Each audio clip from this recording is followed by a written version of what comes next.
በባህር መተ ደግሞ በፕሌን ከመጣች ልጅ ጋር መኖርህ ራሱ እኮ ክብር እኮ ነው።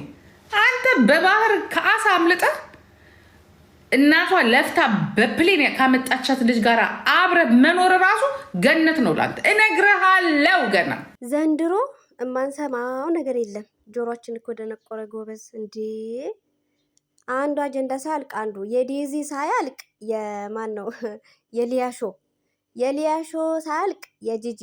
እንዴት ነው የሚቻለው እንደዚህ? ምን ጉድ ነው?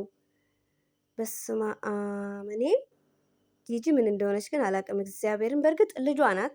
ስለ ልጇ የኔ ልጅ እንዲህ ናት፣ የኔ ልጅ እንዲህ ናት እያለች ማውራት መብት አላት፣ መብቷ ነው። እንደ እናት እስከለፋችባት ድረስ እስከደከመችባት ድረስ መናገር መብቷ ነው ብዬ አምናለሁኝ። የኔ ልጅ ጎበዝ ናት፣ የኔ ልጅ ጀግና ናት፣ የኔ ልጅ እንደዚህ መሆን ትችል ነበረ ማለት መብቷ ነው። ግን ጥፋቷ ምንድነው? ፋኒን መናገሯ ነው። ስንት አመት ሙሉ እንግዲህ ከተጋቡ 7 አመት ሆናቸው። በሰባት ፋኒና ሳምሪ ከተጋቡ 7 አመት በቃ አንድ ላይ ከሆኑ 7 አመት ሆኗቸዋል። በዚህ 7 አመት ውስጥ የሁለት ልጆች እናት አባት ሆነዋል። ደስ የሚል ነገር ነው። ጂጂ ሀያት ሆናለች ማለት ነው። ግን እስካሁን በቃ ፋኒን የማትናገረው አይነት ነገር የለም። በጣም ነው የምትናገረው። በጣም ወይኔ ጽናቱን ይስጥ ነው የምለው። እኔ ምንም አልልም ሌላ እግዚአብሔርን። አሁን ሰሞኑን ምን አለች? በቃ ግንኙነት እናድርጋለኝ አለች። እንግዲህ መቼም እኔ ጉዳይ አልቅም እንዴ። ሳምሪ እርጉዝ ሆና አለች። እርጉዝ ሆና እዛ ጓዳ ውስጥ ምንድን ነው አልጋ ቤት ውስጥ ሆና አለች። በቃ ሱሪውን አወለቀ አለች ፋኒ። እንዴ እኔ እኮ ለማውራት ራሱ ተሳቀኩኝ ጎበዝ። ጉድ እኮ ነው በእናታችሁ፣ ጉድ እኮ ነው። ኧረ ቆይ ቪዲዮውን ላድርግላችሁና ስሙት። ልሰድብ እኔ አዳም ልሰድብ እንኳን 2 የልጅ ልጆቼ ያ ለምንም ነገር ህይወቴን የምሰጥላችሁ አይደለም። እሱን ራሱ መስደብ ያቃተኝ ስለተዋለድን ነው።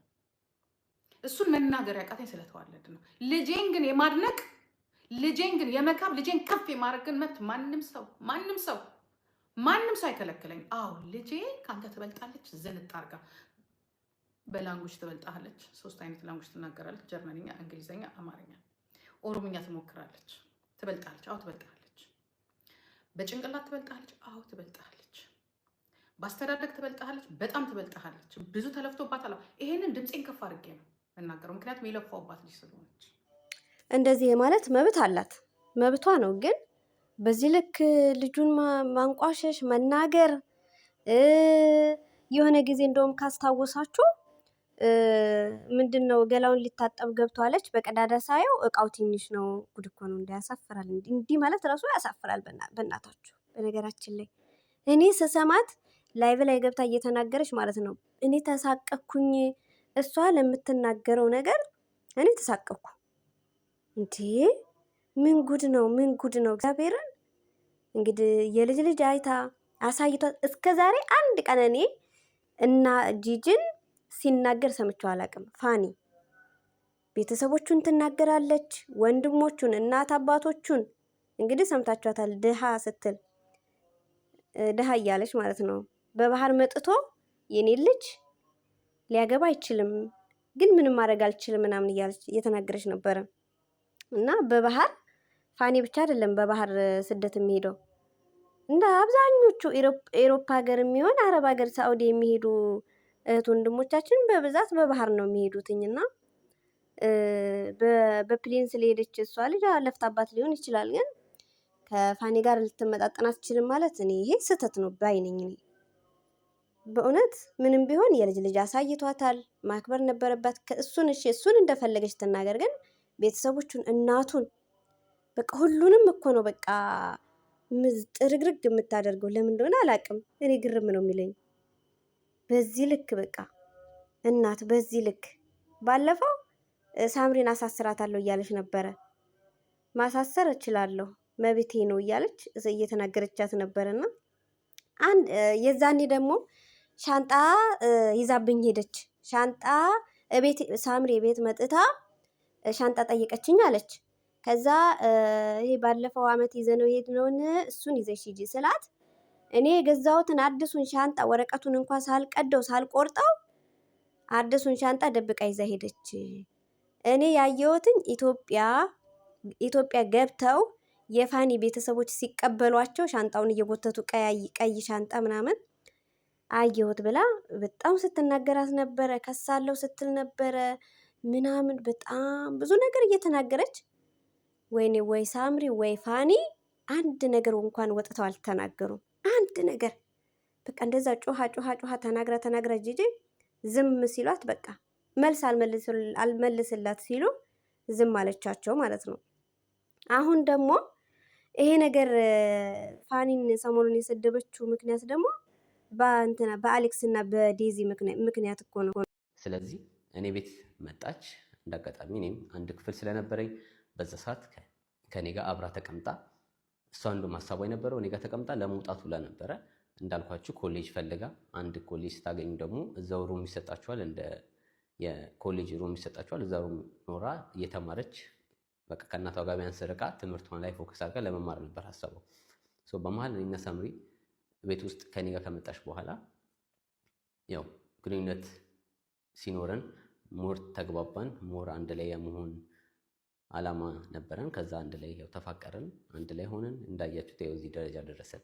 ግን የዛኔ እኔ ጋር ከመግባቷ በፊት ሳምሪ ሌላም ሰው ጋር ራሱ ስትፈልግ ነበር ለመሄድ። ሌላ ሰው ከጀርመን ሁላ ልትወጣ ሁላ ሀሳብ ሁላ ነበራት በምታማክረኝ ሰዓት እና የተፈጠረው ሁኔታ እንደዛ ነበር። እኔ ጋር እንዳጋጣሚ እግዚአብሔር ከኔ ጋር አገናኛት እንጂ ከኔ ጋር ባትገናኝ ሌላም ሰው አጋጥሟት ወይ ሌላም ሰው ሴቶችም አጋጥሟት ምናልባት ወጥታ ከዛ በኋላ ህይወቷን ልትመራ የምትችልበት መንገድ ነበር እና የአጋጣሚ ሆኖ ግን ከኔ ጋር እግዚአብሔር ፈቅዶ ተገናኘን ማለት ነው። ከተገናኘን በኋላ የተፈጠረው ነገር ምንድን ነው? አንድ ላይ ቤት አብረን መኖር ስንጀምር ያው እናትየዋ ጂጂ እሷን ስታፈላልጋት በዛ ሰዓት የጠፋች መቼስ ጠዋት ወጥታ ወደ ውጪ ሳምሪን ስታጣት የሚፈጠረውን ነገር እራሳችሁ መገመት አያቅታችሁም። ከዛ በኋላ እናትየው ፈለገቻት። ያ ማለት ምንድን ነው? እዚህ ጋር ፋኒ ምንድን ነው እያለ ያለው? ለመጀመሪያ ጊዜ ከሳምሪ እና ጂጂ ተጣልተው ያው ሁሉ እቃውን ምናምን ይዛ ወደ ፋኒ ቤት እንደሄደች ከዛ ግንኙነት እንደጀመሩ ከዛ በቃ እንዴት ነው ምን እናድርግ ስንባባል በቃ አንድ ላይ እንሆን ተባባልን እና በቃ አንድ ላይ ሆንን። ከዛ ጂጂም እየፈለጋቻት ነበረ። ምክንያቱም ጠፍታ ወደ እኔ ጋር ስለመጣች እኔ ጋር ስለመጣች ጂጂም እየፈለጋቻት ነበረ። ተገኘች። በቃ ከዛች ቀን ጀምሮ ነው ጂጂ እኔን የጠመደችኝ እና ከዛ ጀምሮ እየተናገረችኝ ነው። በቃ ሁሌ ቤተሰቦችን ትናገራለች፣ ያው ትሳደባለች፣ እኔን ትሳደባለች። በቃ እስካሁን ድረስ ታግሻለሁ። አሁን ግን በጣም መሮኛል። ቤተሰቦችም እየተቆጡኝ ነው። እንግዲህ አስቡት፣ አንድ ቀን እንኳን የፋኒ ቤተሰቦች እኔ ጂጂን ሲናገሩ እኔ ሰምቼ አይቼ አላቅም። እንደውም ልጆቻቸውን የሳምሪንና የፋኒን ልጆች አስቀምጠው ወደ ጀርመን ተመልሰው ነበረ፣ የፋኒ ቤተሰቦች ጋር ማለት ነው። ልጆቻቸውን የጂጂን የልጅ ልጅ ይዘው ምን ብለው በቃ በጣም ነው የሚገርመው። እግዚአብሔርን እነዚህን ቤተሰቦች እንደዚህ ብሎ በቃ ደሃ ብሎ መሳደብ ተገቢ ነው ብዬ አላስብም። ጂጂ ለነገሩ እሷ በጣም ትናገራለች፣ ከፍታፍ ናት። ዝም ብላ ነው አፋን የምትከፍተውና የምትለቀውና እንደዚህ አይነት እናት እኔ አይስጣችሁ ነው የምለው። አዎ ልጇን ትወዳታለች፣ ለልጇ ብዙ ዋጋ ከፍላላታለች። ግን ደግሞ እንደዚህ ዋጋ እንደከፈለችላቱ መጥፎ ቦታ ላይ ወድቃ ቢሆን ኖሮ ትምህርቷን ባትማር ስራ ባይኖራት ፋኒ ደግሞ ትቷት ቢሄድ ቢጣሉ ምን ቢሉ የዛኔ ፋኒን ብትናገረው እሺ። ግን አሁን ምንም ሳያደርጋት እንዲህ ወልደው ከብደው ትምህርቷን ተምራ ጨርሳ ስራ ይዛ ነርስ ናትኝ። እንግዲህ ሳምሪ ባሏም ስራ ይሰራል፣ ዩቱብ ይሰራሉ፣ ቲክታክ ይሰራሉ። አስቡት እንዴ! ከማንም በዛ ላይ የጀርመን መንግስትም ያግዘናል ስትል ሰምቻታለሁ። ለልጆቻቸው ማለት ነው። የጀርመን መንግስት ያግዛቸዋል። ስለዚህ ምንም አጥተው አይደለም። እግዚአብሔርን የሆነ ሰሞኑን ልትሸቅሉብኝ ነው ምናምን ስትል እየሰማት ነበረ ጂጂ እና የሚሸቅሉበት ነገር አላጡም። ልክ አሁን ጂጂ ቲክታክ ላይ ወጥታ ላይቭ ላይ ገብታ እንደምትለምነው ሁሉ አንዳንድ አበባ ምናምን እያለች እንደምትለው ሁሉ እነሱም እኮ ላይቭ ላይ ቢገቡ በጣም ብዙ የኢትዮጵያ ሕዝብ የሚወዳቸው የሚያከብራቸው አሉ። መስራት ይችላሉ። በቲክታክ ራሱ ጌም መጫወት ይችላሉ። ግን ጌም እንኳን መጫወት አይችሉም ማለት አይችሉም ሳይሆን ጌም እንኳን መጫወት አይፈልጉም። ላይቭ ላይ ገብተው ጌም መጫወት አይፈልጉም። በእውነት እኔ በጣም ነው የሚያስደስቱኝ። በቃ ኑሯቸው ጸጥ ያለ የውስጡን እንግዲህ ውስጡን ለቂስ ነው የሚባለው ውስጡን እና ራሳቸው ያውቃሉ። ግን እንደዚህ በላይ በካሜራ እንደምናያቸው ከሆነ በጣም ነው ደስ የሚሉት። በቃ ያስቀናሉ። ልጆቻቸውን ይዘው በቃ እኔ እንጃ በጣም ነው ደስ የሚሉት። ፍቅራቸው ምናምን የሚያሳዩን ነገር በጣም ነው የሚያስደሱት። የሆነ ኮስተር ያሉ ባልና ሚስቶች በቃ የማንንም እርዳታ የማይፈልጉ ናቸው። አስባችኋል? ከጂጂ እርዳታ የሚፈልጉ ቢሆን ኖሮ ገንዘብ በቃ ምንም እርዳታ የሚፈልጉ ቢሆን ኖሮ አስቡት፣ ቁም ስቅላቸውን ነበር የምታበላቸው ጂጂ። ግን እንደዚህ አይነት እናት እኔ በጣም ከባድ ነው። በእርግጥ የውስጧን የሚያውቀው ፈጣሪ ብቻ ነው። ግን ደግሞ በዚህ ልክ መልካም ልጅ ነው፣ ጥሩ ልጅ ነው። ማርያምን ከምናየው አንጻር በጣም ነው የሚያከብራትኝ። እስከ ዛሬ እንኳን ወጥቶ አንድ ነገር ተናግሮ አያውቅም። አንድ ነገር እሷ ስንቱን ነገር ትለዋለች። ምንድን ነው ያልኳት? ራሷ ትናገር ልጄ። የዛ ዕለት ዓርብ ዕለት ማታ እሷ ተኝታ እኔ እዚህ ጋር ቁጭ ብዬ ልክ ነህ ፖሊስ ጣቢያ ለመሄዴ ልክ ነህ ፖሊስ ጣቢያ ሄጄ ተደፍሬያለሁ አለ ማለቴ ልክ ነህ። ግን ምን ብዬ ነው የማወራው? ምን ብዬ ነው የምናገረው? ለማንስ ነው የምናገረው? ለልጄ ብቻ ነው የነገርኩት። እኔ ልጄ ነው ምስክር የሚሆነው። ይህንን ነገር ሌሎችም ሰዎች ያውቃሉ፣ ጓደኞቼ ያውቃሉ። ቅርብ ብዬ የምላችሁ እውነት ህልም ነው። የልጄ ባል ልጄ ነፍሰ ጡር ሆና ልጄ አልጋ ላይ አርግዛ ተኝታ አንተ እዚህ ላይ ሱሪን ከፍተ ምን እንዳሳያኝ እኔ ያንተን ገበናህን እና ውዶች። እንዴ ግን ፋኒ እንደዚህ ያደርጋል እንዴ? ልጄ እንግዲህ ሳምሪ ታማ አልጋ ላይ ተኝታ ሁለተኛውን ልጅ እርጉዝ ሁና ነው የምትለው። አንተ እዚህ ጋር መጥተህ ሱሪህን አወለክ እና አሳየኸኝ። ጉድህን መናገር ነበረብኝ እንዴ? እኔ አላቅም። እንደው ውዶቼ ታምናላችሁ? እኔ ጂጂን ታምናላችሁ? እንደዚህ ብትል ማን ነው ደፋሪው? እኔ እኮ ግራ የገባኝ ነገር ደፋሪ ማን ነው? ጂጂ ናት ወይስ ደግሞ እንዴት ነው ደፍሮ ጂጂን እንደዚህ የሚለው? እንዴት ነው ደፍሮ ፊት ለፊቷ ሱሪውን የሚያወልቀው? እኔ ዝም ብዬ ሳስበው በጣም ኃይለኛ ናት፣ ትናገራለች፣ የሚዲያ ሰው ናት። እንዴት ነው ሊሆን የሚችለው እንደዚህ? ሴትዮዋ ምን እየሆነች ነው? እና አማራም ሁን ትግሬ ኦሮሞን ያገባኝም እያለች ነው። በነገራችን ላይ ፋኒ አማራና ኦሮሞ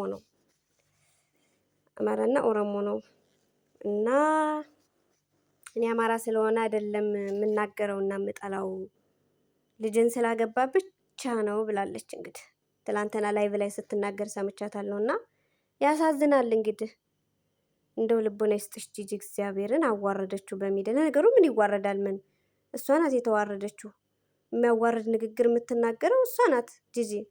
ግን ልቦና ይስጣት እግዚአብሔርን። በጣም ከባድ ነው። በነገራችን ላይ ይሄ ጉዳይ እኮ የተነሳው በአሌክስ እና በዴዚ ነው። አሌክስ እና ዴዚ በቃ አንድ ላይ የሆኑ እናትየዋ አያገባሽም፣ በእርግጥ እንደ እናት ሊሰማሽ ይችላል፣ ግን ደግሞ ታያቸው እንደፈለጉ ይሁኑ እያለች እየተናገረች እያለ በዛው ሾጥ አረጋትኝና የእኔ ሳምሪ እንኳን እኔ በቃ ትምህርቷን ተምራ ጨርሳ ጠበቃ ትሆናለች ብዬ ያሰብኳት ልጄ ከውዳቄ ላይ አርፋለች አለች። እንግዲህ ማነው እሱ? ፋኒ። በጣም ችግር እኮ ነው። በዛው አስነስታ እጅሬት ምን እንዳነሳሳ በቃ ተነሳሳች፣ በዛው ተናገረቻቸው፣ ረገጠቻት፣ ልጇንም